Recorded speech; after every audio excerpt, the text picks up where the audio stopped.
तो भाई लोग कैसे हो। आज मैं आप लोगों के सामने चाचा चौधरी की स्टोरी लेके आया हूँ। चाचा चौधरी और बंदरों का देश। चलिए कहानी स्टार्ट करते हैं। साबू, आधी रात हो गई मगर तुम अभी तक जाग रहे हो। चाचा जी, आज आसमान ज़्यादा काला नज़र आ रहा है। वह इसलिए क्योंकि चांद नहीं है। नहीं, जुपिटर ग्रह पर बसे मेरे परिवार के लोग मुझे बुला रहे हैं। यह तुमने कैसे जाना? आसमान पर सितारों को देखिए, उनमें मेरी शक्ल नजर आएगी। यह मेरे लिए संदेश है।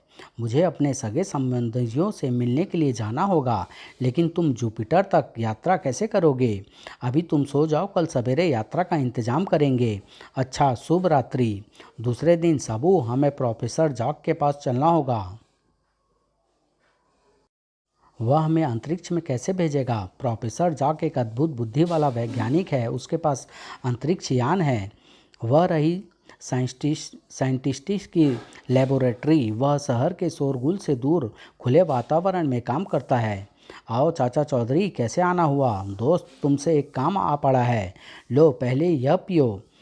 क्या मेहमानों को घुला हुआ रसायन पिलाओगे? इसमें गर्म चाय है। सिर्फ यह कप प्लेट की जगह लेबोरेटरी की ट्यूब में है। साबू, तुम क्या लोगे?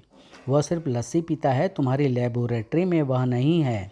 अच्छा, अब बोलो, तुम्हारी क्या समस्या है? साबू को अपने परिवार वालों से मिले कई साल हो गए हैं। इसे जुपिटर ग्रह पर जाना है। मैंने एक ऐसा रॉकेट बनाया है जो ब्रह्मांड में किसी भी ग्रह तक जा सकता है। इस अंतरिक्ष यान पर सवार हो जाओ। मैं इसे फायर करूंगा। कुछ घंटों में आप दोनों जुपिटर पर होंगे। प्रोफेसर जाक, हम आपका एहसान कभी नहीं भूलेंगे। चाचा जी, हम जमीन से ऊपर उठ रहे हैं। टेक ऑफ 100% कामयाब रहा। साबू, हम पृथ्वी के वातावरण को पार करके अंतरिक्ष में जा रहे हैं। चाचा जी, अंतरिक्ष में वे बेशुमार वस्तुएं क्या हैं? वे उल्काएं हैं जो हमेशा घूमती रहती है। ओह, एक उल्का बड़ी तेजी से हमारी तरफ आ रही है। अंतरिक्ष में टकराव, धड़ाक। ओह, सारा यान हिल गया। पृथ्वी के कंट्रोल रूम में उल्का का रॉकेट से टकराना खतरनाक साबित हो सकता है। कुछ ठहराव आया, लगता है उल्का निकल गई। चाचा जी, हमारा रॉकेट एक बड़े ग्रह की तरफ जा रहा है। साबू, गजब हो गया, यह ग्रह जुपिटर नहीं है। ओह, रॉकेट अज्ञात ग्रह पर जा उतरा। साबू, बाहर आओ, देखें इस ग्रह का वातावरण कैसा है। उल्का के साथ टकराने से रॉकेट का रास्ता बदल गया और अज्ञात ग्रह पर जा उतरा। उन दोनों ने वहां कदम रखे। यहाँ चारों तरफ ज्वालामुखी फट रहे हैं। उनमें इतनी गर्मी उनमें इतनी गर्मी है कि पास जाने पर जलकर राख हो जाएंगे। तभी, ओह, यह क्या? अजनबी, हमारे देश में घुस आने के इल्ज़ाम में तुम्हें गिरफ्तार किया जाता है। हमारी पूंछ मजबूत है। बंधन से छूटने का कोई उपाय नहीं। तुम्हें राजा गगोल के सामने हाजिर होना होगा। वे तुम्हें सजा देंगे।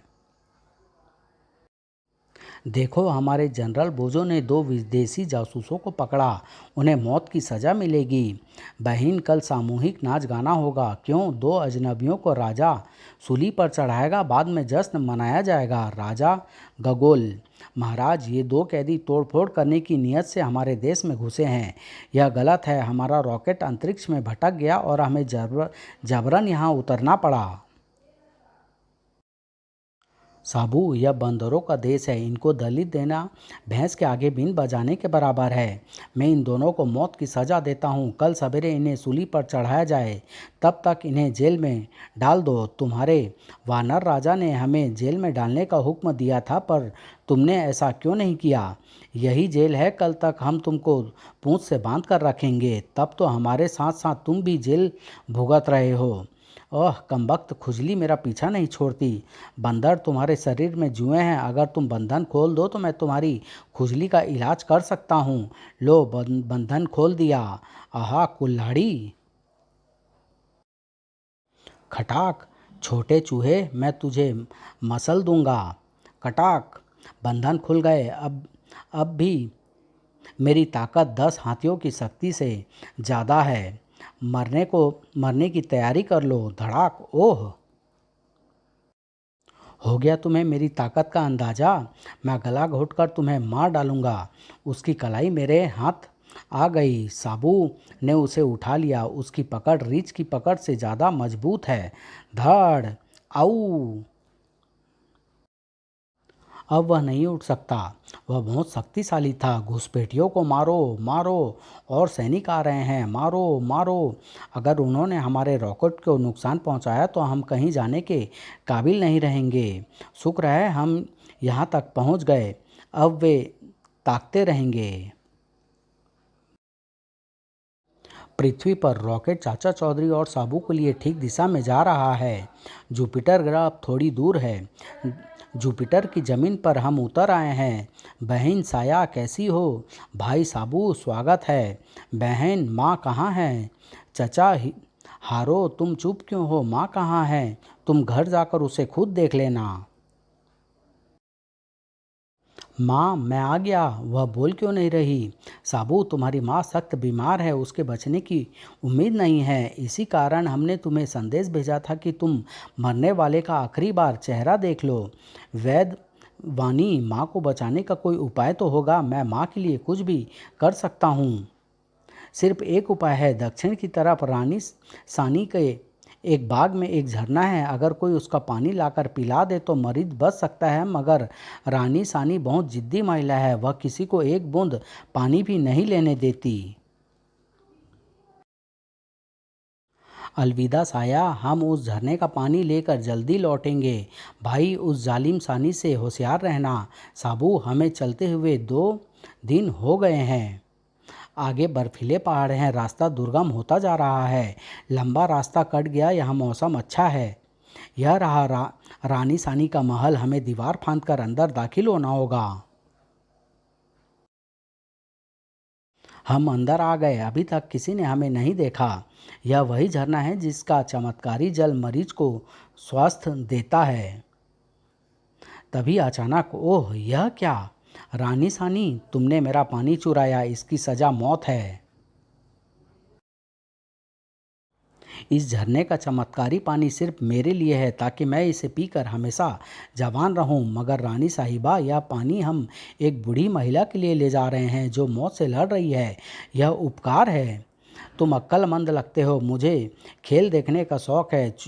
चोर मेरे पहलवान बोरो से लड़ेगा। अगर तुम जीत गए तो पानी ले जा सकते हो। बोरो आओ।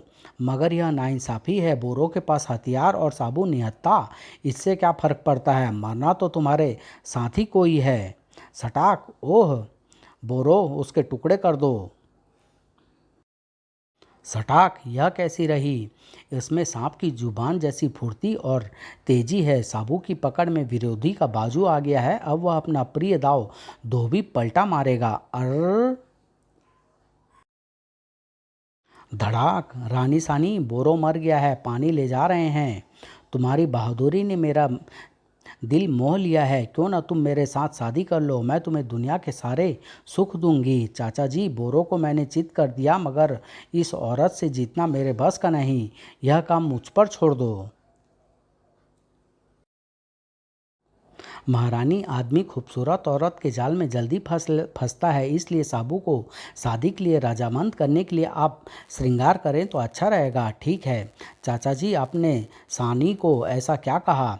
क्योंकि क्योंकि औरत मेकअप में बहुत टाइम लगाती है। तब तक हमें दूर निकल भागने का अवसर मिल जाएगा।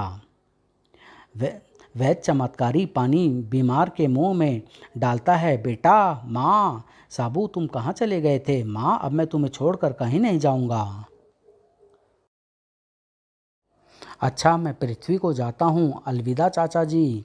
कई दिनों तक रॉकेट अंतरिक्ष में चलता रहा। तब आहा चाचा चौधरी वापस आ गया। अरे तुम गए थे 2 मगर लौटा केवल एक। बीनी साबू का घर जुपिटर है। वह अपने परिवार के पास रह गया। उस पेटू के बिना यह घर सूना लगेगा। मुझे कौन कहेगा कि खाने को दो? तुम्हारे लिए खाना लगा दूं? भूख नहीं है। रॉकेट भी दूध नहीं पी रहा। साबू को लाओ।